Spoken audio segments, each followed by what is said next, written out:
오늘 우리에게 주신 하나님의 은혜의 말씀은 골로새서 4장 2절에서 4절까지의 말씀입니다. 온라인과 방송을 통해 예배드리시는 모든 분들도 성경을 찾아서 골로새서 4장 2절에서 4절까지의 말씀을 합독하겠습니다. 기도를 계속하고 기도에 감사함으로 깨어 있으라.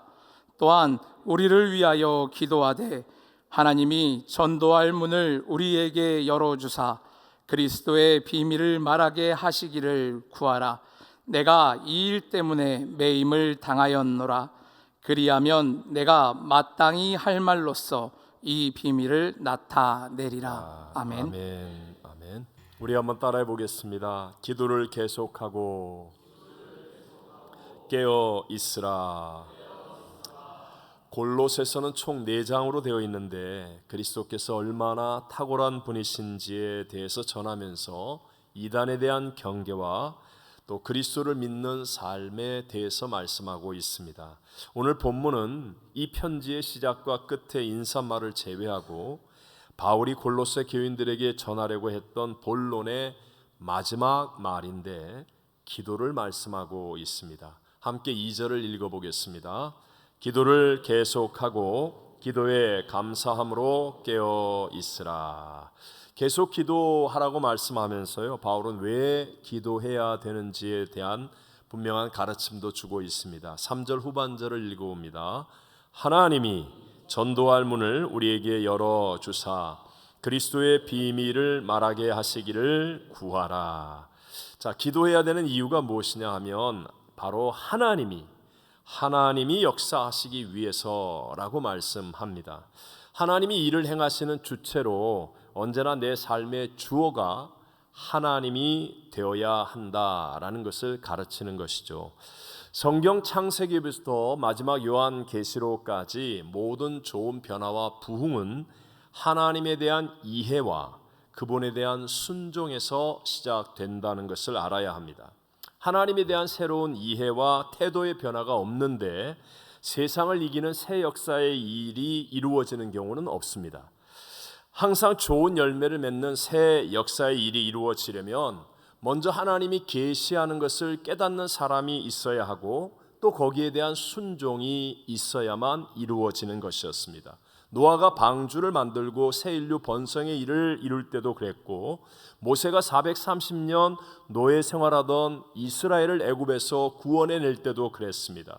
예수님의 제자들도 먼저 성령을 기다려서 충만해지고 난 다음에 바로 세상을 변화시키는 부흥의 주인공들이 되었습니다. 언제나 역사의 주관자는 창조주 하나님이시고 또 일을 행하시고 성취하시는 분이 바로 하나님이시기 때문에 그런 것입니다. 처음부터 우리 인간이 지음받을 때 하나님과의 올바른 관계 속에서 하나님께 복을 받아서 살도록 지어졌습니다. 그럴 때 우리 인간은 가장 완전하고 풍요로운 삶, 또 행복하고 기쁜 삶을 살 수가 있는 것이죠. 그런데 죄가 들어왔습니다. 죄는 인간이 스스로 하나님처럼 되겠다는 교만과 불순종인데요, 그렇게 되어지면 삶의 주어가 하나님이 아니라 내가 되어지는 겁니다. 즉 하나님께 묻고 응답을 기다리거나 또는 인도하심을 받는 것이 아니라 내가 내 마음대로 내 뜻대로 인생의 목표를 정하고 내가 할지 말지를 내 마음대로 결정하고 내가 누구를 만나고 내가 누구와 결혼하고 내가 어떻게 살 것인지를 다 내가 결정합니다. 죄와 타락으로 모든 선택과 결정의 중심이 하나님이 아니라 내가 되어진 것이죠. 물론 저와 여러분은 하나님의 형상과 모양대로 지음을 받았기 때문에 일정 부분은 그렇게 해도 하나님의 뜻과 일치할 수가 있습니다. 그런데 내게는 다가오는 문제를 이길 수 있는 능력이 없습니다. 또 나는 질병도 가난과 저주도 또는 미움과 다툼도 원수마귀와 사망도 이길 수 있는 능력이 전혀 없다는 것이죠. 뿐만 아니라 내 수준을 뛰어넘는 하나님의 크고 비밀한 일을 감당할 수 있고 순종할 수 있는 능력조차도 우리에게는 없는 것입니다. 그래서 모든 인간들이 나름대로 열심히 삽니다. 좋은 일을 하려고 삶을가고 몸부림칩니다. 하지만 결국은 허무와 무의미, 공허와 갈등, 방황과 절망의 삶이 될 수밖에 없는 까닭이 바로 여기에 있습니다. 하지만 예수님께서 이 땅에 오셔서 십자가로 이것을 뒤집어 주셨고 우리 모두에게 역전승을 허락하여 주신 것입니다. 하나님이 세상을 이처럼 사랑하사 하나님이 독생자 예수님을 이 세상에 보내어 주셔서 십자가에서 죄의 값 사망을 다 지불해 주시고 그리고 사망을 이기고 부활 승리하심으로 누구든지 그 예수 그리스도를 구세주로 영접하면 나의 죽은 영에 부활하신 예수의 영이 연합하여서 죽은 영이 거듭나 영생 천국 가는 산자의 영, 하나님의 자녀가 되는 줄로 믿습니다. 이렇게 예수 그리스도의 십자가의 죽으심과 부활을 믿음으로 내 생명이 예수의 부활의 생명과 연합하여 영생 천국을 얻게 되는 하나님의 자녀가 되는 것을 뭐라고요? 거듭남이라고 말합니다. 그러니까 거듭났다는 것은 우리의 인생이 내가가 주어가 된 인생에서 다시 하나님이 내 인생의 주어가 되었음을 회복을 의미하는 것입니다. 내가 조금 열심히 하면 조금 유능해질 수는 있겠죠. 하지만 유능을 가지고 인생의 문제를 해결하고 가난과 저주와 질병, 원수마귀, 사망 이것과 싸워 이길 수는 없습니다. 그러나 하나님이 주인이 되시면 어떻게 되죠? 하나님은 전능하신 분입니다. 죽은 자를 살리고 없는 것도 있는 것처럼 부르실 수 있는 전능하신 하나님이 내 인생의 주인이 되어주시면 그러면 우리의 인생에 믿음이 생기고 용기가 생기고 지혜가 생기고 이길 수 있는 삶의 길이 열려지게 되는 줄로 믿습니다. 과학이 아무리 발전한들 사람의 생명을 사람이 만들 수가 있겠습니까? 하물며 천국을 갈 수 있는 거듭난 생명은 사람의 힘으로 노력으로 능으로 불가능한 일이라는 것이죠. 인간의 노력과 힘으로 안 되는 것을 바로 창조주이신 하나님의 아들 예수님께서 다 이루어 주셨습니다. 요한복음 1장 12절과 13절을 같이 읽어보겠습니다. 영접하는 자, 믿는 자들에게는 하나님의 자녀가 되는 권세를 주셨으니 이는 혈통으로나 육정으로나 사람의 뜻으로 나지 아니하고 오직 하나님께로부터 난 자들이니라. 아멘. 자, 3부 예배 드리는 여러분, 예수 그리스도의 십자가 부활을 믿고 예수님이 나의 구세주심을 믿으시는 분은 아멘 하시겠습니다. 자, 이렇게 아멘 할 수 있는 믿음이 성령을 통하여 우리에게 주어지는 믿음이요, 이 예수님을 아멘으로 영접할 때 거듭났다라고 말하는 것입니다. 그런데 우리가 살고 있는 이 현실은 아직 천국이 아니라는 거예요. 아직까지 원수마귀가 다스리고 있는 것이고 내 영이 육체 안에 있기 때문에 분명히 영이 거듭나서 구원의 자녀가 되었음에도 불구하고 우리는 계속하여 육체와 싸울 수밖에 없고 원수마귀와 싸울 수밖에 없는 위치에 있습니다. 이 싸움에서 내가 영이 강건해지면 영혼이 잘된 같이 범사가 잘되고 강건한 복을 받으며 이기는 자가 되는 것이고, 내가 비록 거듭났긴 했지만 육체가 더 강하여 또 자아가 강해요. 그러면 영이 맥을 못 추는 거예요. 육체가 강해서 오늘 육체가 끌고 가는 대로 가자 그러면 영이 아니야, 난 오늘 예배드려야 돼 하고 영이 바로 서 있으면 되는데, 그렇지 않으면 끌려갈 수밖에 없고 내 자아가 판단하는 대로 갈 수밖에 없는 연약한 존재예요. 그래서 여러분, 이 싸움에서 영이 강건해져서 이기게 하려면 어떻게 해야 됩니까? 그 길이 바로 기도라고 말하는 것입니다. 여러분, 하나님이 인간을 처음 지으실 때 흙으로 인간을 빚으시고 육체를 빚으시고 그 코에 생기를 불어넣으신 인간이 생령이 된지라 그랬습니다. 르아흐, 호흡이라는 뜻입니다. 하나님의 생명에 호흡을 하는 자, 그래서 영적인 존재였어요. 그런데 인간이 죄를 짓자 영이 즉시로 죽고 말았습니다. 그 뒤로 인간은 육체의 종이 되어서 살게 됐는데, 그런 인간을 향하여 예수님께서 우리를 거듭나게 하셨습니다. 그래서 그 이후로 예수님 때문에 우리는 영이 거듭나 산자가 되어 영적인 존재가 된 것이죠. 그래서 우리는 기도를 영적인 호흡이라고 말하는 것입니다. 자, 우리가 아무리 건강한 육체를 가지고 있다 할지라도요, 호흡이 약하면 아무것도 할 수 없잖아요. 막 숨을 헐떡거리면 뭐 아무것도 못하는 거죠. 호흡이 거칠어지고 호흡이 멈추면 아무것도 할 수 없는 것처럼 거듭난 그리스도인이라 할지라도 분명히 예수를 믿어 영이 거듭났습니다. 지금 죽으면 천국 갈 수 있는 사람이 되었습니다. 그런데도 불구하고 영적인 호흡인 기도가 없으면 그러면 영이 헐떡거리는 거예요. 육체에 끌려가고 세상에 끌려가고 원수마귀에게 패배할 수밖에 없는 연약한 자가 될 수밖에 없다는 것이죠. 여러분 가운데도 분명히 나는 예수를 믿어요. 그런데도 불구하고 내가 영적인 삶을 살지 못하는 것, 육체에 속한 삶, 자아에 빠진 삶을 살고 있다면 그 까닭은 바로 이 영적인 호흡, 기도가 약하기 때문이에요. 이렇게 기도는 우리 그리스도인들이 해도 되고 안 해도 되는 그런 문제가 아니라 이것은 영적인 생명과 직결되는 문제이기 때문에 기도는 반드시 해야만 하는 것이에요.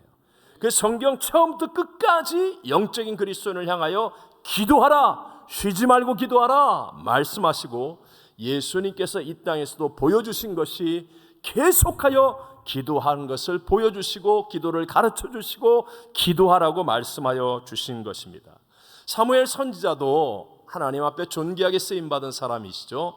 근데 우리 선지자가 은퇴를 할 때 그때 말하기를 기도하지 않는 것을 죄라고 말합니다. 함께 한번 사무엘상 12장 23절을 읽어봅니다. 나는 너희를 위하여 기도하기를 쉬는 죄를 여호와 앞에 결단코 범하지 아니하고 선하고 의로운 길을 너희에게 가르칠 것인즉 기도하기를 쉬는 것을 죄라고 말하는 겁니다. 여러분, 인간을 위해 이 땅에 오셔서 자기의 생명까지 내어주신 예수님은 이 땅에서 모든 것을 용서하시고 품어주셨던 분인데도 불구하고 예수님께서도 기도하지 않는 것만큼은 책망하셨지 않습니까? 하나님이 내 인생의 주인이 되는 이 영적인 삶과 직결된 문제가 기도이기 때문에 그렇습니다. 자, 내가 주인이 되어서 옛사람 아담의 모습으로 그대로 산다면 기도할 필요가 뭐가 있겠습니까? 그런데 만약에 내가 하나님이 주인이 되어서 거듭난 삶을 살려고 한다면 그렇다면 반드시 기도해야 하지 않겠습니까? 자, 예를 들어서 제가 지금 설교를 준비하는 거예요. 설교를 준비하는데 제가 주인이 되어서 한다면 기도할 필요 없이 내가 열심히 하면 되는 거예요. 내가 열심히. 그런데 교회의 주인이신 하나님이 주시는 말씀을 전하려고 한다면 그렇다면 무엇보다도 반드시 더 많이 기도해야만 하지 않습니까? 여러분이 교회 나오는 일부터 시작해서 선교를 가는 일, 봉사나 헌신하는 모든 일들이 내가 주인이 되어서 내 마음대로 한다면 나 기분 좋으면 교회 가고 나 기분 나쁘면 안 가고 나 컨디션 좋으면 하고 내 컨디션 나쁘면 안 하고 저 사람이 나한테 잘해주면 하고 저 사람이 나한테 싫어하니까 난 안 하고 이렇게 한다면 기도할 이유가 없지요. 그런데 정말 하나님이 주인 되시고 하나님이 영광을 받으시고 하나님의 뜻이 이루어지길 원한다면 그렇다면 반드시 기도해야 되지 않습니까? 오늘 정말 교회 갈 수 없는 일이 생겼지만 그러나 하나님이 주인이시기에 하나님 내가 이런 형편에 있는데 교회에 갈 수 있게 도와주십시오. 기도해야 되지 않습니까?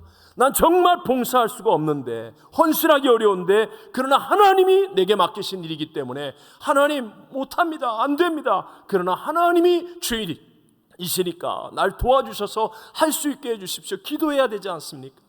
우리 교회가 선교를 갈 때 보면 우리 선교팀들의 개인의 사정 형편들 보면 다 못 갈 것 같아요. 근데 그분들이 기도함으로 하나님이 주인이 되시니까 자신들의 수준, 자신들의 능력을 뛰어넘어서 이 모든 일을 행할 수 있는 기적을 체험하게 되고 또 하나님이 역사하시는 풍성한 열매들을 맺게 되는 것입니다. 여러분, 우리가 지금 예수를 믿고 할렐루야 아멘 하고 있지만 하지만 우리가 살아가는 현실의 삶에는 고난이 그쳐지지 않습니다. 말세, 앞으로의 세상, 문제와 대적 더 많아지면 많아지지 줄어들지 않습니다. 단순히 여러분이 교회 와서 몇 번 은혜 받는 것으로만 매일매일의 현실의 삶에서 고난과 문제, 대적을 이길 수 없다는 얘기입니다. 분명히 교회 와서 은혜 받았는데 왜 나는 직장에 가서 학교에 가서 세상에 나가서 번번이 이렇게 실패할까? 왜 나는 예수님과 동행하기를 원하는데 왜 이렇게 잘 안 될까? 이유는 간단합니다. 내가 주인이 되어서 문제와 대적 이런 것들을 상대하면 늘 염려와 근심, 불평과 원망, 될 듯 해결이 안 되는 그런 매일의 삶의 무게로 인한 스트레스, 하나 해결됐는데 해결됐다 했더니 또 다른 문제, 또 다른 문제, 또 다른 문제, 이런 고난의 인생 이겨낼 수가 없다는 거죠. 뭐 저 같은 경우도 마찬가지예요. 제가 기도하지 않고 영이 살아있지 못하면 왜 내 아내는 날 안 도와줘? 우리 자녀는 왜 이렇게 말을 안 들어? 왜 세상은 이렇게 교회를 힘들게 해? 왜 이런 일이 생기는 거야? 늘 이렇게밖에 안 돼요. 그런데 기도하여서 내 영이 성령으로 충만하지 않습니까? 똑같은 제 아내인데 제 아내가 너무너무 고마운 거예요. 나 같은 사람 만나 이 고생하면서 살고 있는 게 너무너무 훌륭한 거예요. 우리 자녀가 건강하게 학교 다니고 있는 것만 해도 너무너무 감사한 거예요. 너무너무 기쁜 거예요. 우리 교회와 성도들을 생각하면 감사가 넘쳐나고 눈물이 넘쳐나는 거예요. 똑같은 일인데 내 영이 살아나면 그러면요 놀랍게 오히려 측은하고 감사하고 사랑이 나오고 동정이 가고, 내 영이 죽으면 그러면 육체의 생각 때문에 갈등하고 미워하고 단점이 보이고 견딜 수 없기에 괴롭고 이렇게 살아갈 수밖에 없게 되어지는 것이죠. 여러분 이렇게 한번 생각해 보세요. 만약에 지금 당장 쓸 수 있는 100만 불짜리 수표가 갑자기 내게 생겼어요. 그래서 그것을 주머니에 딱 넣고 가는 겁니다. 그러면 중간에 누가 나타나가지고 너 오늘 머리가 왜 그러냐? 너 오늘 옷을 왜 그렇게 입었냐? 뭐 이렇게 예를 들어서 좀 멸시를 하고 조롱을 해도요 아무렇지도 않습니다. 아니 100만 불짜리 수표가 갑자기 내 주머니에 들어가는데 그냥 실실 웃음만 나오는 거예요. 뭐라 그래도 그냥 마음에 기쁨이 있고 즐거움이 넘쳐나는 거 당연하지 않습니까? 마찬가지입니다. 우리가 기도를 통해서 내 영 속에 성령 하나님이 충만해지지 않습니까? 그러면요 내가 감당하지 못하는 믿음이 내 안에 생기는 거예요. 희한하게도 감사가 내 안에서 나오는 걸 어떻게 합니까? 정말 환경과 상황은 하나도 안 바뀌었는데 소망이 생기고 기쁨이 나오는 걸 어떻게 합니까? 성령 하나님이 내 안에 말씀하시기 시작하면 무슨 일에도 소망이 있고 용기가 생기고 지혜가 떠오르게 되는 겁니다. 오늘 이 골로새서를 쓴 사도 바울은 지금 감옥 안에 있습니다. 감옥 안에 있는데도 불구하고 밖에 있는 사람들을 향하여 이 놀라운 진리를 마음껏 얘기할 수 있는 이유가 바로 기도의 힘이라는 거예요. 기도하니까 그 안에 성령이 충만하여 감옥 안에 고생하는데도 끄떡없어요. 오히려 기쁨과 감격으로 복음을 증언하는 복 있는 사람이 되는 줄로 믿습니다. 우리 함께 예레미야서 29장 11절로 13절 말씀을 읽어봅시다. 여호와의 말씀이니라. 너희를 향한 나의 생각을 내가 아나니 평안이요 재앙이 아니니라. 너희에게 미래와 희망을 주는 것이니라. 너희가 내게 부르짖으며 내게 와서 기도하면 내가 너희들의 기도를 들을 것이요 너희가 온 마음으로 나를 구하면 나를 찾을 것이요 나를 만나리라. 아멘. 여러분 문제보다 크신 하나님을 믿으시죠? 대적보다 크신 하나님을 믿으시죠? 그 하나님은 어떤 상황 어떤 조건 속에서도 우리에게 미래와 희망을 주실 수 있는 분이십니다. 근데 그분이 내게 말합니다. 내게 와서 부르짖으면 내게 와서 나를 구하고 찾으면 너희가 나를 찾고 나를 만날 것이라고 말씀합니다. 여러분 기도의 능력 믿게 되시기를 바랍니다. 자 3절 전반절을 한번 읽어보겠습니다. 또한 우리를 위하여 기도하되.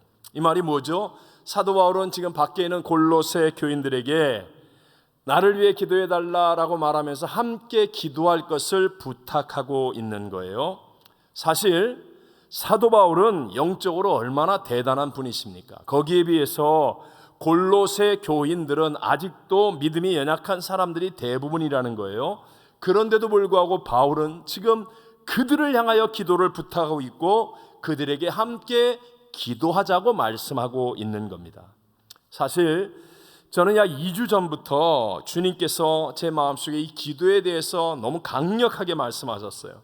그래서 제가 몇몇 교육자들에게는 얘기했지만 이 말씀을 6월달 기도원 성령 대망에 가서 말씀을 전하려고 했었는데 너무 강력하게 제게 도전하시고 말씀하셔서 바로 지금 전하지 않을 수가 없었습니다.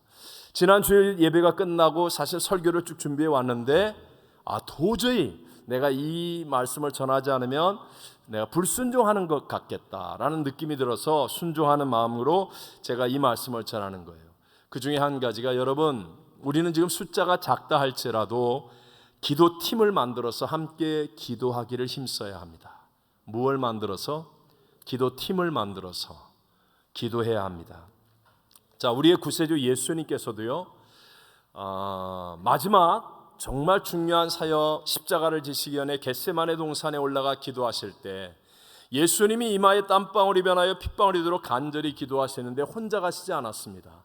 베드로와 야고보와 요한을 데리고 함께 기도하러 가셨습니다. 그들은 어떤 사람입니까? 기도를 잘하는 사람? 아니에요. 같이 기도하자고 얘기하는데 계속 졸고 자는 거예요. 오직 답답했으면 예수님이 깨웠겠습니까? 제가 설교하다가 기도하는 사람 보고 얼마나 분통이 터지면 좀 일어나라 이렇게 하겠어요, 그죠? 그거 보통 화가 아니면 못합니다. 그냥 넘어가지. 근데 예수님이 계속 깨우는데도, 그런데도 자는 거예요. 그러니까 이 사람들은 기도의 용장이 아니라 허접한 사람들이에요. 그런데 예수님께서 그들을 팀으로 같이 기도하자고 데려가셨습니다. 무슨 의미입니까? 기도할 때 함께 기도하는 팀이 중요하다는 것입니다. 중요하다는 것. 모세도 혼자 기도할 때는 눈앞에서 자기의 민족이 패배하는데도 기도에 손이 내려와 어쩔 수가 없었습니다. 그런데 같이 기도하는 모세와 아론과 훌이 손을 붙잡아 같이 기도하니까, 그러니까 여호수아와 이스라엘이 아말렉을 싸워 끝까지 이길 수가 있더라는 것이에요. 여호수아는 정말 가나안 정복 전쟁을 이끈 대단한 리더였습니다. 그런데도 불구하고 여호수아는 홀로 회막에 남아 끝까지 기도했다는 성경은 있지만 함께 기도했다는 성경이 안 나옵니다. 위대한 동력자였던 갈렙과도 함께 기도한 적이 없었습니다. 그렇기 때문에 그 다음 세대가 사사기의 어려움을 맞이하는 불완전한 끝을 보여주었던 것입니다. 잘 아는 다니엘은 포로로 끌려갔죠. 그곳에서 왕이 바뀌는 게 아니라 왕조가 바뀌는 거예요. 왕조. 이거 완전히 쿠데타가 일어나거나 나라가 완전히 정복을 당하고 뒤집어졌다는 겁니다.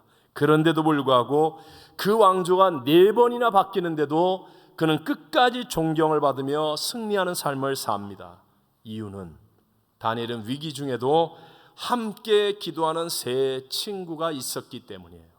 세 친구의 이름이 성경에 나올 만큼 함께 기도할 줄 아는 팀이 있는 사람이었다는 겁니다. 여러분, 기도는요, 합심하여 기도할 때 엄청난 하나님의 약속과 능력이 임하게 되는 줄로 믿습니다. 우리 마태복음 18장 18절 예수님 하시는 말씀 읽어옵니다. 진실로 너희에게 이르노니 무엇이든지 너희가 땅에서 매면 하늘에서도 매일 것이요 무엇인지 땅에서 풀면 하늘에서도 풀리리라. 아멘. 다시 한번, 여러분, 땅이 먼저예요, 하늘이 먼저예요? 어디가 먼저예요? 어디서 매면 어디에서 풀려요? 땅에서 매면 하늘에서 매이고 땅에서 풀면 하늘에서 풀립니다. 어디가 먼저예요? 땅이 먼저예요. 어떤 땅? 기도하는 땅. 기도하는 땅이 먼저라는 거예요. 이 말씀대로 우리가 예배 때 기도하는 것, 이것은 정말 하늘의 문을 여는 열쇠와 같은 거예요. 땅이 먼저니까. 어떤 사람은 이런 기도 때 정말 이걸 가볍게 여기고 기도하지 않으면 그럼 사실 똑같은 예배를 드리는데 아무것도 받지 못하는 닫힌 하늘을 두고 있는 사람과 같다는 것이죠. 이렇게 중요하기 때문에 예수님은 똑같이 다시 반복하여 말씀합니다. 계속 19절과 20절을 읽어옵니다. 진실로 다시 너희에게 이르노니 너희 중에 2사람이 땅에서 합심하여 무엇인지 구하면 하늘에 계신 내 아버지께서 그들을 위하여 이루게 하시리라. 두세 사람이 내 이름으로 모인 곳에는 나도 그들 중에 있느니라. 아멘. 두 사람이 합심하여 무엇이든지 구하면, 땅에서 무엇이든지 구하면 하늘에서 응답하시겠다라고 약속합니다. 저도 많은 문제가 있고 어려움을 만나지 않겠습니까? 제가 그럴 때 체험하는 큰 은혜 중에 하나는, 저희는 가정 예배를 드립니다. 그러면서 저희 집은 식구가 많으니까 식구들이 다 같이 손을 잡고 그럴 때일수록 합심 기도를 오래 합니다. 그러면 정말 제가 여러분 앞에 간증할 수 있는 것은, 놀랍게 역사하신 하나님을 단 한 번도 예배 없이 언제나 체험하게 된다는 거예요. 두세 사람이 내 이름으로 모인 그곳에 누가 함께 하세요? 주님이 함께 하세요. 믿으시기 바랍니다. 그 사람들이 함께 기도하면 하나님이 응답하세요, 안 하세요? 하십니다. 성경의 가장 확실한 약속입니다. 만약에 이 약속이 안 지켜지면 다른 약속도 안 지켜지는 것과 같다는 것이죠. 반드시 이루어집니다. 그런 의미에서 구역이 함께 모여서 합심하여 기도하는 건 너무너무 중요합니다. 선교 갈 때마다 우리가 오늘도 3부 예배 끝나고 도미니카 구차 단기 선교팀 모여 기도해야 하잖아요. 그렇게 기도팀을 만들어 합심하여 기도하면 나중에는요, 엄청나게 강한 하나님의 역사를 체험하게 되는 줄로 믿습니다. 교회 안에서도, 기관에서, 부서에서 기도팀들이 한 달, 두 달 계속하여 작동되기 시작하면 이런 것들은 엄청난 영적 자산이 됩니다. 적어도 이런 기도팀들이 1년, 2년 이상씩 작동하게 되면 진짜 어려운 문제가 다가올 때 놀라운 하나님의 기적과 역사와 축복을 만드는 통로가 되어질 줄로 믿습니다. 이런 교회가 이기는 거예요. 역사를 만들어내는 겁니다. 이런 가정이 하나님 안에서 복을 받는 위대한 일을 이루어내는 것입니다.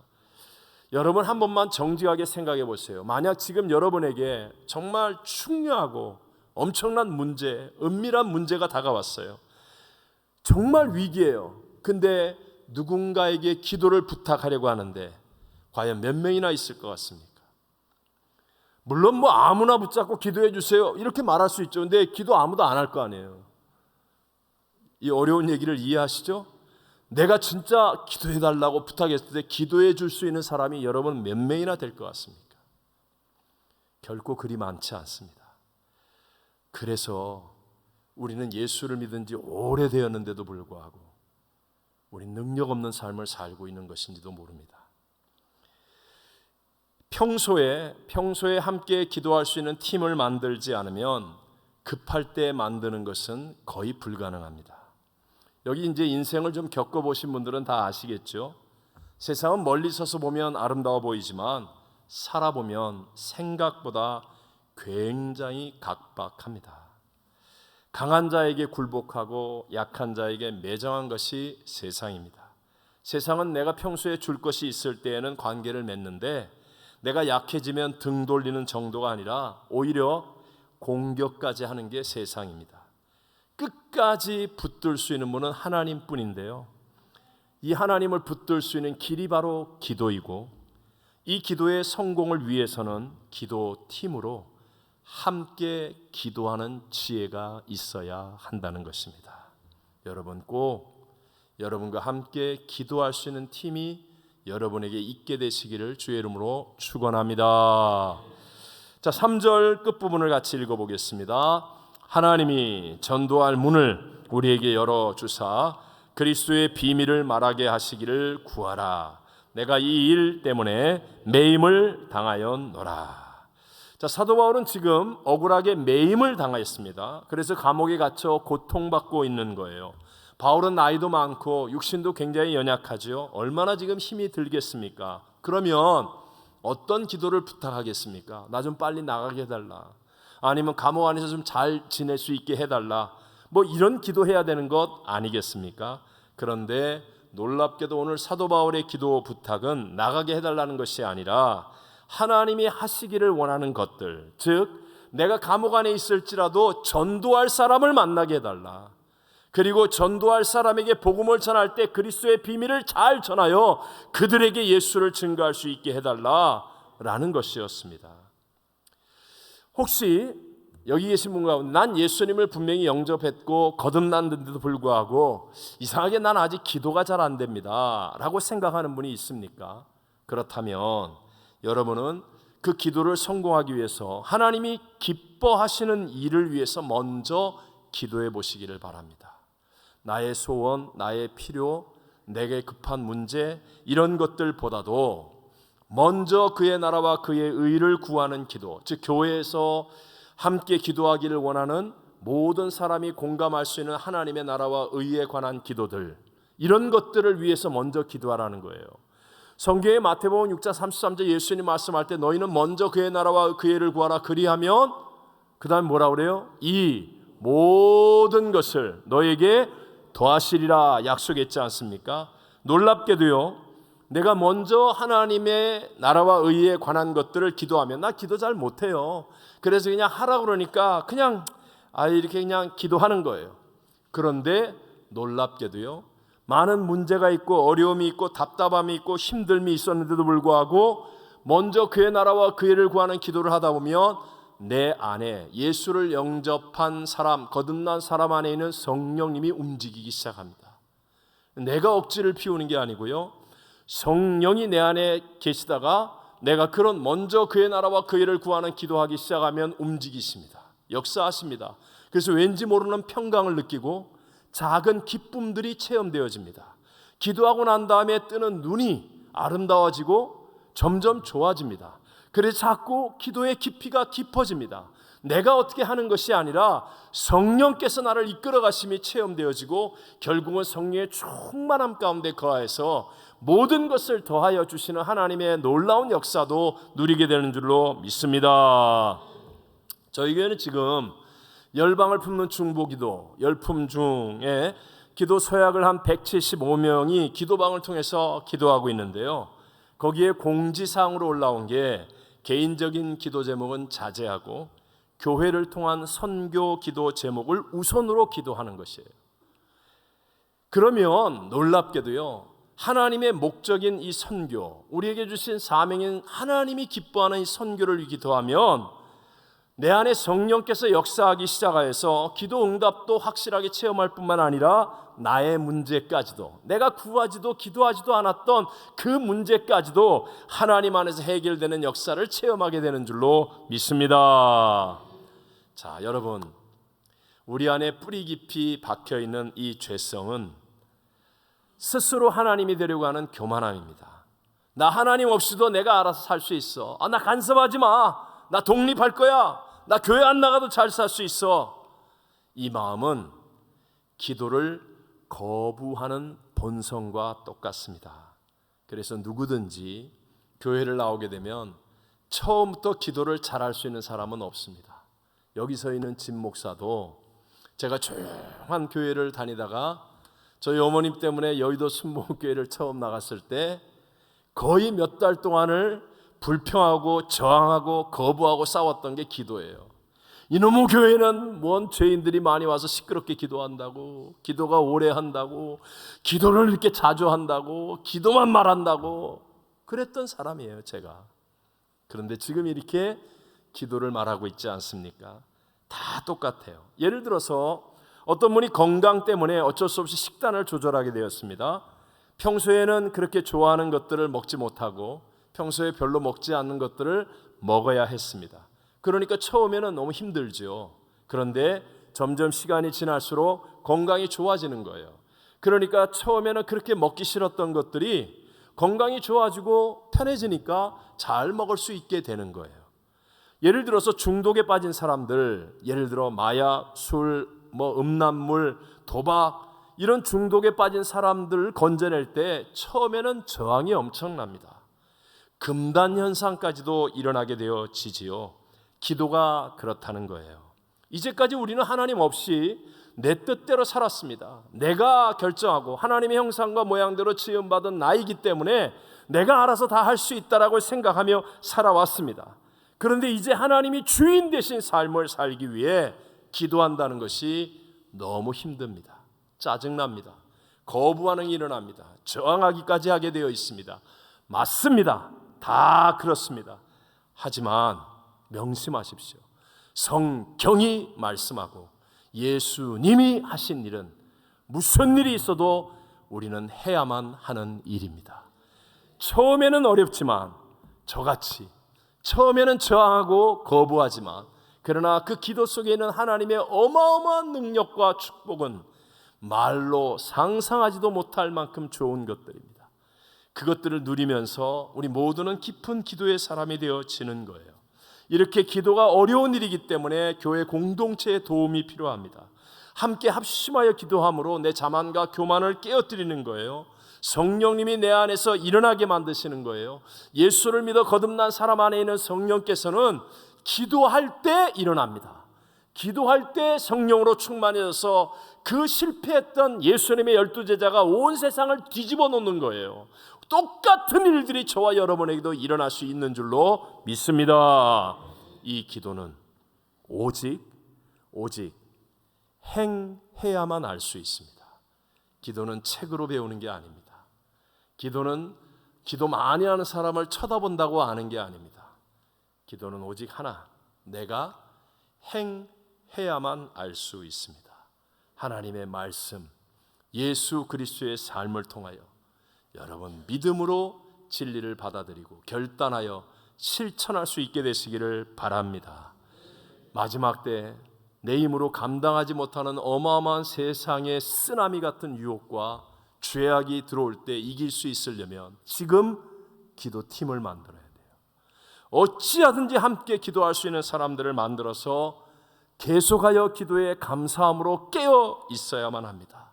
함께 기도팀을 만들었기 때문에 저 사람이 기도 부탁할 때 나도 기도하게 되고 또 나도 하기 힘들 때 나도 부탁하여서 같이 기도하게 되고 그래서 계속하여 깨어서 감사함으로 기도하는 복을 누리게 되어지는 것입니다. 기도를 통해 나의 영이 거듭난 나의 영이 성령으로 충만함으로 나를 이기고 세상을 이기고 원수마귀를 이기는 하나님의 복과 능력으로 승리하는 삶을 사는 저와 여러분 되시기를 주님의 이름으로 축원합니다. 축원합니다.